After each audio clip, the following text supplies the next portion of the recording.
Yeah. Good afternoon. How y'all doing this afternoon? Uh,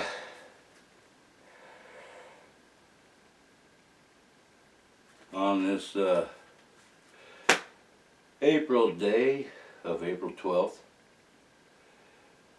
I have to do this video in my studio today because weather's gone south on me. Storms are coming in again, so I got some snow, more snow coming in, rain.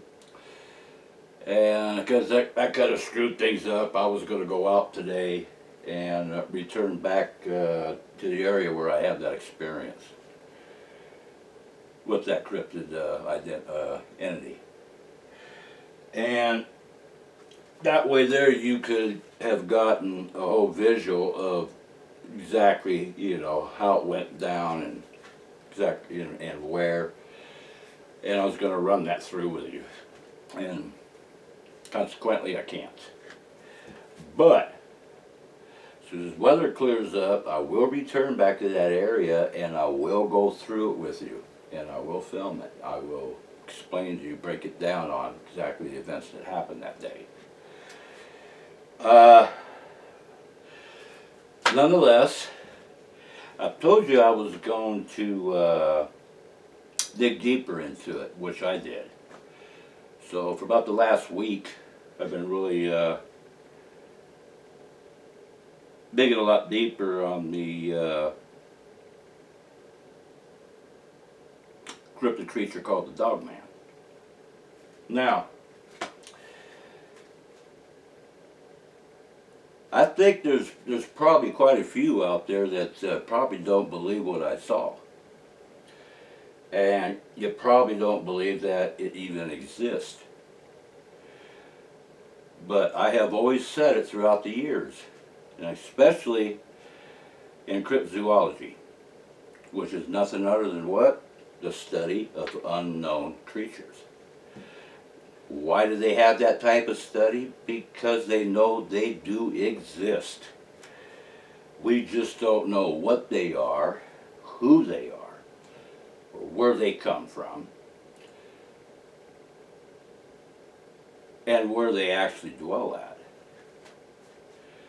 Now, I've told you also through the years that there is no doubt in my mind, especially at this point in time in my research, that some actually live up here in the Sierra Mountains. Okay? Now, you got to understand the Sierra Nevada Mountains it's a long cascade, one of the longest in the country, and probably North America. It's about 420 miles long. From way up east, all the way down south. Okay? And it kind of tapers down around Fresno area, going out towards desert area. And what I have found was some eyewitnesses that did file reports on sightings of the Dogman. This is what they would probably call the California version of the Dogman. Now, I will say this. Way up in the eastern part, way up in the northern eastern part, right by Lake Tahoe, okay? And on that side of the Sierra Mountains, Garland and I, we've done research in there for years, okay? I have seen evidence of particular footprints that should not have been in certain places, but yet they were. At which I've already explained to you on that. They were footprints of canine, very large canine. And probably I would say the size of if they still existed, has the size of a print of a dire wolf that went extinct about 10,000 years ago. But nonetheless, they roamed up and down the Sierra Nevada mountains. That is a fact. At which they were about twice the size of a Canadian gray wolf, which is the largest of wolves of the species. So, that being said, now check this out. This is what I dug up. Okay? Dogman sightings in California. Dates of sightings. May 16th, 2022. December 3rd, 2023. May 30th, 2020. April 19th, 2020. Now, these reports came from eyewitnesses that made claims that they had sighted and seen such creature,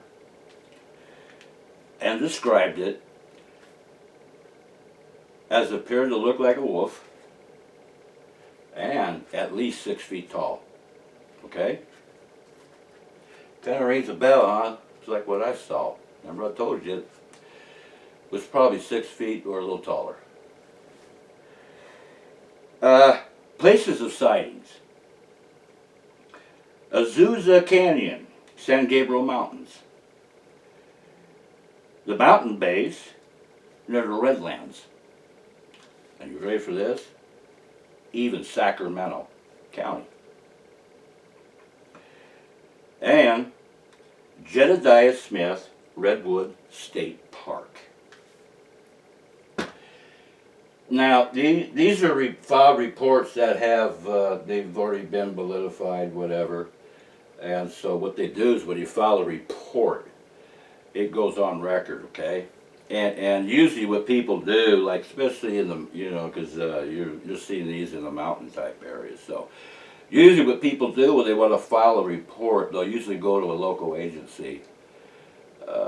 Anywhere from a ranger outpost or maybe a game warden's post. Usually they go to the sheriff's department and file the report, okay? Just to let you know how that process gets done. And of course, once the report is made, they have to file it, they have to accept it. Sometimes they'll even investigate it, depending on the situation of what occurred or what happened. So,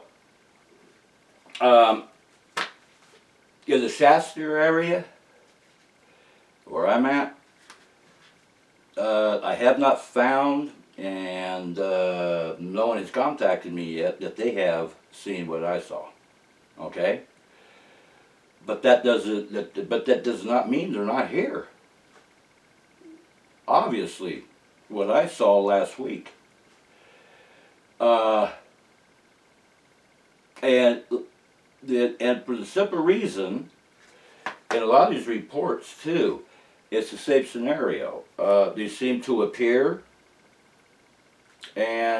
or people will come across them, see them, sight of them, and it will disappear.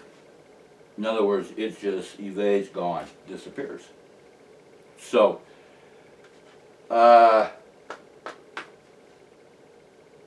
I'm at the state of mind right now, and in my research, I believe, because of the fact that they appear to disappear, and because of the fact, which I already explained it to you, I need to have hard evidence, like what the evidence I have done, me and Garland, throughout the years on the existence of Sasquatch. And also, that I do know, for a fact, through my own research, that Sasquatch is nothing other, most of the species of Sasquatch is nothing other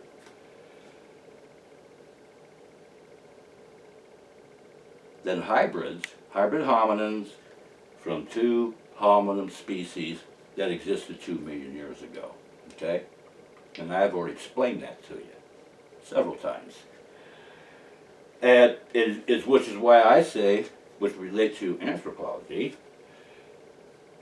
that enhance, because they do of cross breeding between hominin erectus and hominin ergaster, because they both crossbreed, they crossbreed with each other and created hybrids.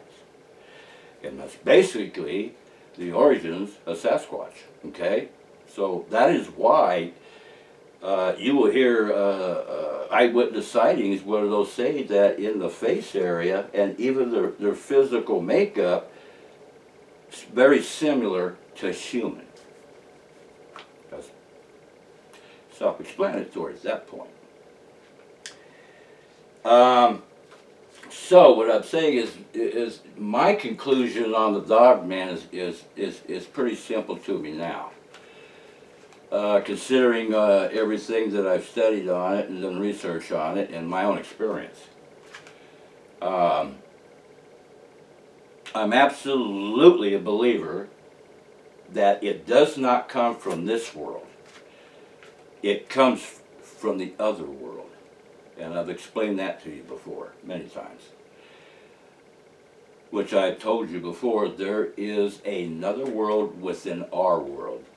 The other world, I'm almost absolutely positive, if there is a dog man, which something does exist, I saw it myself,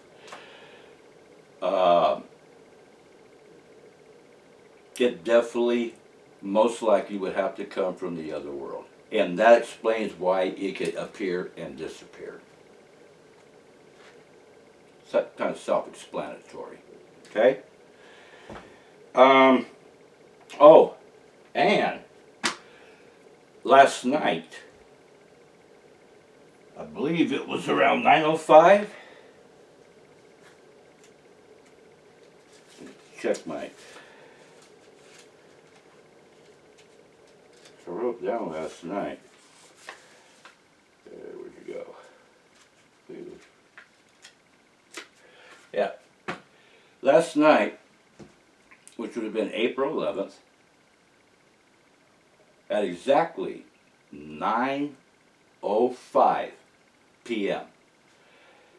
in the exact same spot where I have seen unidentified flying objects, which I told you about, okay, and which I already explained to you, and I already whipped the dates on you. Where it had nothing to do with SpaceX and firing the Starlinks up. Had nothing to do with it. I gave you those dates. I also gave you the dates of when they fired those up. No connection. So I'm going to get that out right now. Last night at exactly 9:05 p.m. and stuff was outside too, because one of my pets got out, you know, and we got the predators. They come up here and your pet comes up missing. So she was out looking for her. So I stepped out of my front porch and I went down to the front of the property and see how Stephanie was doing. And then I looked up to the night sky, because I observe everywhere, all the way around me. I am always aware of what the hell is around me, 360 degrees. I've been like that. I've been like that since I got to Vietnam and came back home. My style has not changed. It's just an automatic thing I do. So anyways, I looked up, I've seen dozens of unidentified flying objects at a little bit lower of an elevation, and they just like they came out of nowhere. And I yelled at Steph, and I says, "Look up! Look what's up there!" Just like last time. And she looked up, and she about freaked out. And we both sat there and watched it, and then they just disappeared one by one. I'm telling you, there's a vortex. It's a gateway. And that's how usually ETs travel, is through these gateways. Or a vortex, however you want to call it, or a wormhole. It usually has to do with the fourth dimension, time and travel. Space and travel. And time. So, anyway, so that happened last night, and like the other ones I saw that I told you about, it's kind of strange, the exact same time. 9:05, and it lasted exactly 4 minutes. Every time we've seen these, this is I think the third or fourth time now in a 6-month time period. Same damn area. You just don't look at some in a solid mass. Just you're flying in the air. You cannot just disappear, okay? Unless you went cloak. But we don't have that kind of technology just to disappear before your very eyes. So, and the way they disappeared is as if they're going right through a vortex. It's pretty obvious. But anyway, it lasted exactly 4 minutes, like the other times. 4 minutes. So, I was waiting for them to come back. You just have to watch, you know. That's the thing about it. And, you know, funny thing about it, we were out there watching it, and some of my neighbors I know up here, everybody's indoors. No one's looking up in the sky. You see, this is why these kind of entities never get caught. It just takes one person to actually sight it and observe it, report it, if you think you have to. So anyway, there you go. I just want to touch bases with you, let you know what was going on that. So that was an update on the Dogman situation, and I'm kind of believing that at this point in time, I think we're going to have, it's going to be very active this summer with these UFOs around here. I just got a gut feeling, I really do. And there's something going on up here between Mount Shasta and Mount Lassen. Remember, they're both volcanoes. ETs, they're very interested in some of these volcanoes. Very interested. A lot of good reasons why. So anyway, as soon as the weather gets all cleared up, get back to Dorbo, I'll be out there again, and I'll show you what the place that I had the Dogman sighting. And I have to say Dogman because I can't classify it as anything else, guys. It is what it is. You know, when you got the hind legs of a canine, I mean, what else could I say? Oh, and also, I'm getting ready to gear up because now I'm going to be hunting down those Labatubes from last year when I did some little deeper investigating. Where I know where to go. I'm going to go on the back part of Mount Shasta. There's quite a few of them around there, and I do know for a fact there is quite a few there that has never seen a human being. Except it might be me. Anyway, guys, I'm going to let you go.